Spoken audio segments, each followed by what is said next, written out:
চৈত্রে ঝামু জাত লো বৌড় চৈত্রে ঝামু জাত তের ভকতিয়া দণ্ড গড়ুথিবে তের ভকতিয়া দণ্ড গড়ুথিবে করিথিবে কাষ্ঠাব্রত চাল চাল সখী ଯିବା দেখি কাকটপুরকু ଯିବା দেখি অপুত্রী কি পুত্র অন্ধকু নয়ন দিয়ে মা মঙ্গলা যাচি বৌড়লো দিয়ে মা মঙ্গলা যাচি।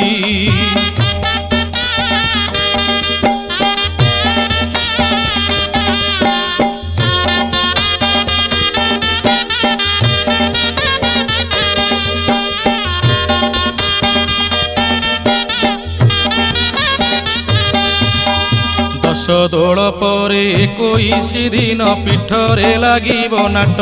সংগাত লো পীঠরে লাগিব নাট গুপত কোঠিরে দণ্ড